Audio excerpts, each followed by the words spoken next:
Alrighty, good morning, good morning, good morning, good morning.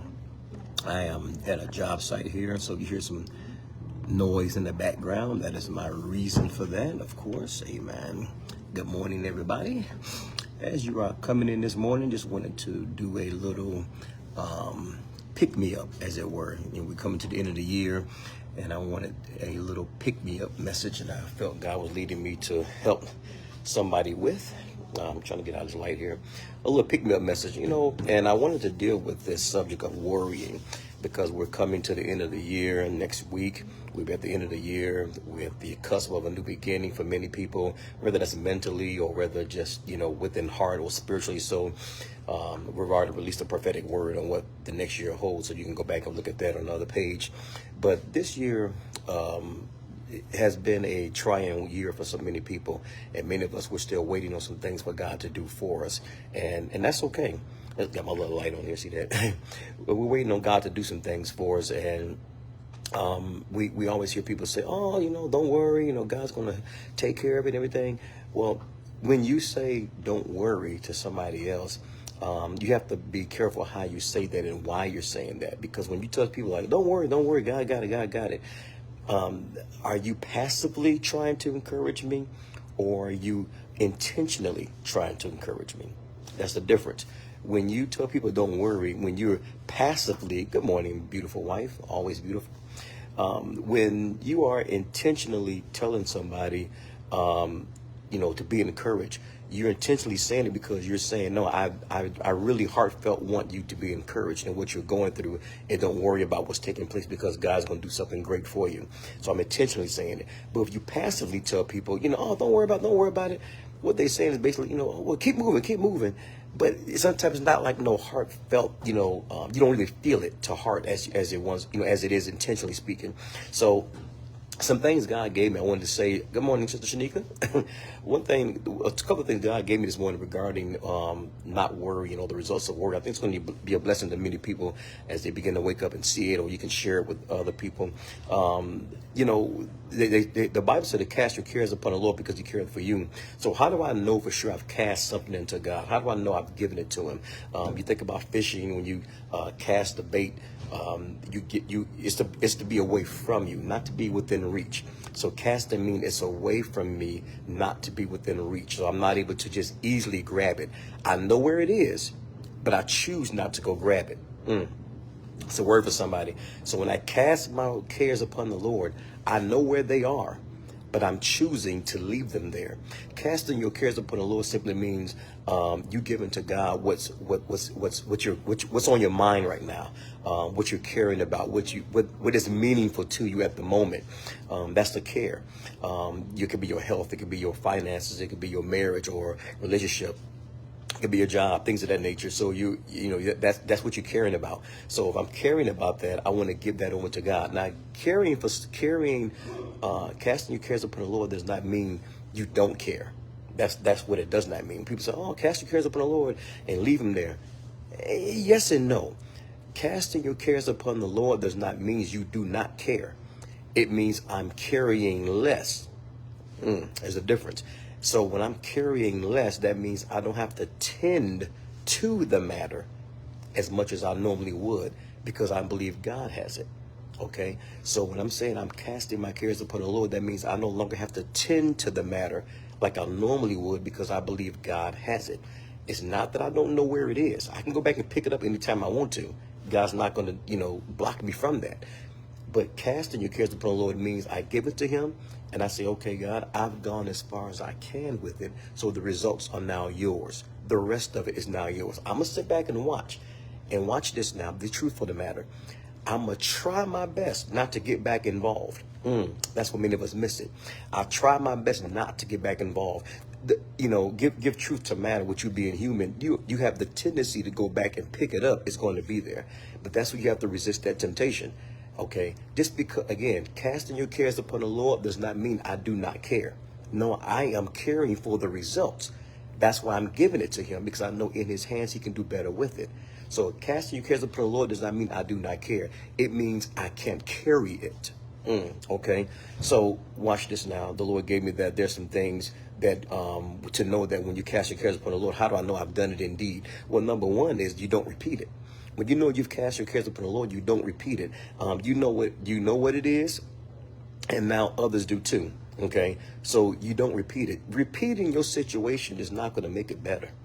Repeating your problem is not going to make it better. Just because you repeat to somebody every day what you're going through, eventually they're going to get tired of you with it, or they might just shut you down or something. I don't know. But again, so now others have joined into your worry party. Okay, inviting people into what you're worried about is not casting your cares upon the Lord. So again, when you're casting your cares upon God, number one, you don't repeat it. Okay, you don't repeat it. Number two, you don't complain about it. Now, this is something I had to learn myself. I'm giving you transparency this morning. Transparency does not mean details. Transparency means association. You understand me? When I'm transparent with something, me and PT, we do a lot of transparency teaching. We're letting you know we've been to some places that many of you have gone to. Okay. We've been there. We've tried that. We've experienced that. We got a T-shirt folded up in the drawer, moved on. So transparency means I'm going to be vulnerable, let you know I've also experienced that, or give you my experience. Now, the details, that's a bonus. If I give you details, it's like others throwing out numbers and dates and pain levels. I think that's really being really, really transparent. And that's something me and I have always done for a while. So again, when you know you've cast your cares upon the Lord, the little gauge meter, as it were, to know you really done it. Number one, excuse me, is you don't repeat it. Number two, you don't complain about it. Okay, you don't complain about it. Don't complain about it means that, when you say, I'll be glad when so-and-so comes through. See, what's happening is you're now frustrated. Frustration simply means my plan is not working. It's time for me to switch plans. Okay, so you're now frustrated in the arrival of something other than God because it's not happening when you thought it should happen. It's important to remember that there's another thing we have called, what is that, me and Lady Tia, we've taught on when you're frustrated and you're a disappointment. Disappointment is when something that has been appointed or you expecting something to take place at a certain time. So there's an appointment attached to it by you. Watch this now. So when I attach an appointment to something or an expectancy to something and it does not happen, I now become disappointed. So I'm which means I'm the opposite of my expectancy. What I wanted to take place has not taken place. So now I'm saying to myself, okay, I'm out here, I'm disappointed, and now when disappointment makes its arrival, now if you let it linger too long, frustration begins to come in. After frustration comes worry. So now we're talking about the worry part. So again, when I know that when I cast my cares upon the Lord and I'm not worried about something, then that means number one, I don't repeat it. Number two, I don't complain about it. Number three, watch this now, you temporarily live without it. Okay, you temporarily live without it. In other words, you go on in life. Go on in life knowing that whatever it is, however it's going to take place, God has it. Okay, I can't get locked down to my now of disappointment, knowing that I've given something over to God. So I got to give God now opportunity to come through. Okay, God looks for many opportunities to show up in our life, but a lot of times we block them out of it through doubt and through our own action. Like, well, I'm going to help God out. God never asked you for your help. He never asked, God never called any of us and said, do you mind if I come in your situation and help you out? God ain't never done that. No. If anything, God stays on the outside until we let him in on the inside. Okay, so you don't let it stop you from serving God. Don't let what you're going through stop your service to God. The Bible says we present our bodies as a living sacrifice, holy and acceptable unto God. Watch this now, which is your reasonable service. Reasonable service means this is what I'm supposed to be doing. I'm supposed to be living for God. I'm supposed to be letting God have his way in my life. We're coming to the end of the year. We're coming to the end of the year. And some of us, I feel, we have not given God total worship experience that we know he deserves. Time to give it to him. Okay, so again, when I cast my cares upon God, cast my cares upon the Lord, how do I know it? Number one, I don't repeat it. Number two, I don't complain about it. Number three, you temporarily live without it. And then number four, you don't forget to give him praise when it is done. Okay, I don't forget to give God the glory and the praise for when he does come through. Okay, that's like when Jesus, he healed the lepers and only one came back to say thank you. No, I don't want to be the one who kept on going. I want to be the one to come back and say thank you. Now, listen, something God gave me, I want to also bring this point up as well. If you can still complain about it, if you can still see it, if you can still repeat it, if you're still trying to work it out, then you haven't cast your cares upon God. As I said before in the beginning of this broadcast, and I say it again, casting your cares upon the Lord does not mean I do not care. That's not what that means. Okay, you do care about it. That's why you gave it to him. But now you have to let him carry it further than what you can do. Stay out of worry. Okay, we want to stay out of worry. Worry robs you of your now. Worry can rob you of your now. Worry can rob you of your experience that you're having with family members that are around you at this moment. In this season of, the holiday season, still upon us. Christmas was just 2 days ago, so we're still here. We have our party coming up, our family get together. So we're not going to let situations or circumstances rob us of the moment. No, because we're worried about something not going to happen. No. We're going to continue to go forth and go do what God gave us to do. You understand? So worrying can rob you of your now. Worrying can rob you of your joy. Watch this now. Worry can rob you of your benefit of enjoying the company around you. Worrying causes you to lose concentration. Yes, it does. And I'm an electrician.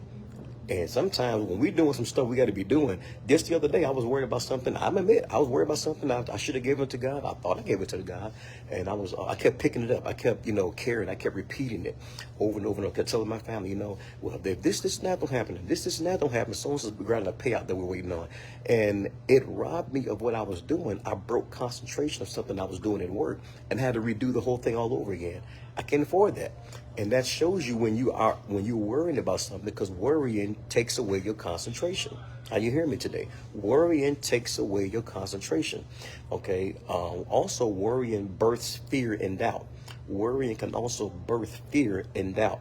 There's a saying, some of you heard this before, when they say, a watch pot never boils. Remember that? A watch pot never boils. Watch this truth to this now. A watch pot never boils. Now, that is true. What is being said is that the more I watch it, the more it lingers getting the action that I'm looking for. It's taking time. It's taking longer than I expected. I'm like, you know what? As the other saying is, a watch clock never moves. When you watching something too long and sitting there looking at it long enough, it looks like nothing is happening. Now, that may be true. Eventually it does move. Eventually the water does boil. But the point is, don't spend time doing something, waiting for results when you could be doing something else. Now, watch this now. When you're watching a watch pot and it looks like it's not boiling, sometimes, and this is just the same analogy now, okay?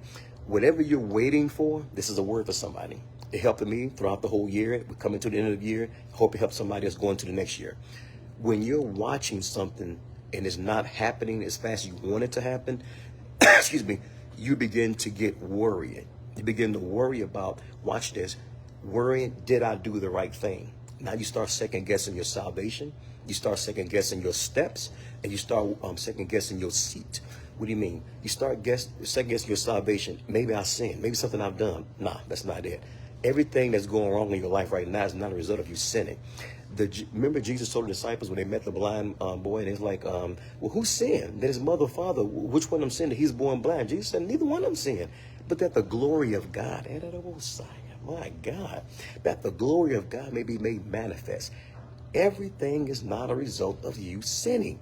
Some stuff is a result of God setting you up. You got to know the difference. Know the stage that you're in. Know the season that you're in. If it's not a sin season, it's a setup season. That's a word for somebody.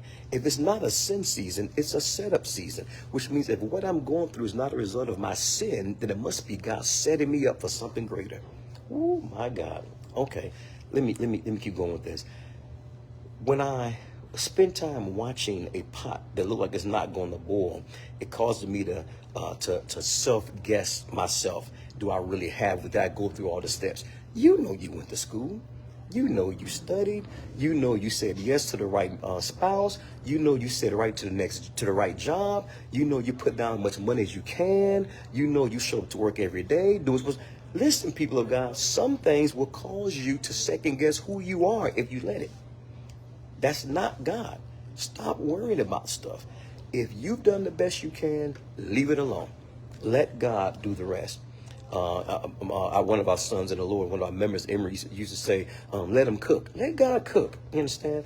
So when a person is worrying about something, they second guess and doubt their qualifications and the steps they already taken. It's like, okay, this says take step 1, 2, and 3. Okay, let's go back and do it again. Maybe I messed up something. No, if you know you've done what you're supposed to do, step back. If you know you've done what you're supposed to do, step back and let's let God do what He's going to do. Okay? You get discouraged again because the pot is not boiling fast enough, but worrying can cause you to lead yourself down. Now, watch this, people. Worrying is staring at something, hoping for change without you doing anything. Worrying is staring at something, hoping for change without you doing anything. That's not what that is. Your position is supposed to be in worship. Your position is worship, not worrying. I would choose worship over worry, okay? So faith will always overcome worry. If you've done the rest, if you've done your best, you can then don't worry about the results. They belong to God. Faith tells me that if I'm wrong about something, then God would raise up somebody who used their time, treasure, and talent to assist me in correcting what I've done. After you've done your best, raising a child, you've done the best you could. You showed up to the doctor's appointment. You did all those steps the doctor told you to do, and they still saying they're not sure. They want to take some more tests. If you've done all you can at work, you've installed something, and you followed the directions and everything, and the results are still not there. People of God, rest in knowing you've done your best. Okay, Doc, I did all you told me to do. The results still not there. Boss, I've done all you told me to do. The results are still not there. Mr. Manufacturer, I installed your product the best way I know how to, and the results are still not there. Listen, people of God, when the results are not there, rest on your best. Oh, my God. Come on, somebody. Rest on your best. Rest on the fact, I've done all. I didn't cut no steps. No, I did not. I didn't cut steps. I didn't sideswipe. I done everything to the T the way I was instructed to do. Now, when you done that, you have now the right to rest in your best because you followed all the steps. Now, if you cut corners, they told you, do step 1, 2, 3, and 4, and you done 1, 2, skip 3 and went straight to 4, and you didn't get the results. That's on you. You reaping what you sowed. You didn't do everything you're supposed to do. But you have not done all you're supposed to have done. But if you've done everything you're supposed to have to do, you can rest on the best knowing that you've done all that you're supposed to do. So I'm looking for God now to raise up somebody to help me in my correction stage. If I've done the best and I have not got the results, then I'm looking for God to raise up somebody to use their correction ability in love to help me and in favor to get out of what I'm in. The door to worry can be opened through many different situations and circumstances of life, though. Okay, this is true. The door of worry can be opened through many different situations. Sometimes it can be through the death of a loved one. The death of a loved, maybe a father, a mother, or a sibling, or a best friend, or even a family member passed away, and now you in worry stage. How is that? Because through their death, you thought that they would live for a long time and y'all would be able to do something together. That did not happen. So now you're worried about your future because that person is no longer here. You can't get stuck in that. Okay, you cannot get stuck in it. We're going to another year. You cannot get stuck in that. So it is also with deciding to leave a job. Now you're worried about, do I have what it takes to make it? If God told you to leave, then God would also lead. If God told you to leave, God would also give you to lead. He will lead you to where you want you to go. Okay, He's not going to just call you out of something with no provisions. That's not God's vision. Okay, God always direct and protect His people. Okay. Another reason why doors of worrying can open also is the demise of a relationship. The demise of a relationship. In other words, you was dating somebody, it wasn't really going nowhere. It wasn't. God said pull the plug on it. By the end of this year, you pulled it, and now you're worried, will I ever be good enough for somebody else? Yes, you will. Sometimes people can't see you because you're blocked by a decoy. You could be in the window and a man or a woman could be walking around, they say window shopping as it were, and they can't really see you because you got somebody that's blocking you. No, get the decoys out the way so that the people that are looking for you can find the authentic you. And then the last one thing, then also realize that open door is doing what you know is right to do. It can also be a door to worry. What? That sounds contradictory. Listen to what I'm saying. Doing what you know to do is right to do can also be an opportunity for worry to come in because you're not sure if people are going to accept what you've done. I know I'm doing the right thing. I'm saying the right thing. I'm living the right way. But those who suffer persecution, God said, you can suffer with them. Those who suffer with them will reign with them. Now, that does not mean just in preaching the gospel in places of people are not being saved. I mean, people are not saved. It's not just that what that is. That can also standing on principles, doing the right thing all the time. People sometimes don't like to see people doing right. They want to see the whole place get tore up. They want to see everybody cussing. They want to see like a job site like this. They want to see everybody getting mad at the man. No, the man is not providing me my money. God is. God is my provider. This is just a resource. God is my source, and He's not my last resort. He's my only resource. Okay, so I depend and lean heavily on God. Now, what's the antidote as I come to a close? The antidote on all of this is a scripture where it says God's not giving us a spirit of fear, but that of power, love, and also of a sound mind. Sound-minded means to be clear-minded. It's free from worry. I'm not worried about tomorrow. I'm not worried about my finances. I'm not worried about my future. I'm not worried about my fitness. I'm not worried about my fashion. No, God has all of that. God has my future, my finances, my fitness, and my fashion in His mind. Okay, He has all of it. I gave it to Him. Okay, I don't worry about tomorrow. I know who holds tomorrow, so I'm not worried about tomorrow. What you cannot schedule for the rest of this year, leave it alone. If it has not happened to yesterday, today is an opportunity. What about tomorrow? No. Jesus said, take no thought of tomorrow. There again, we're talking about that worry. Quit worrying about things of tomorrow. Just because somebody threatened you today and said they're going to perform it on tomorrow, that don't mean get in fear. The devil is a lie. The moment you threaten me, immediately I know God's at work now, because God's not going to suffer any of his children to be threatened and He don't move. No. 2 Chronicles 20 and 2 Chronicles 20 and 12. I will look unto God. We don't know what to do, but I know you do, God. So people of God, as we come to an end of the year, this pop-up message I'm giving you, let's look to God. Let's not worry. Let's not worry. What have worrying ever got you? My God. What have worrying ever brought you? Nothing. But what has worship brought you? Peace. Give it to God. Cast your cares upon the Lord. And let's see what God does in these last couple of days before this year is over. Amen. Love you. Praying for you. Hope this blesses somebody today. God bless.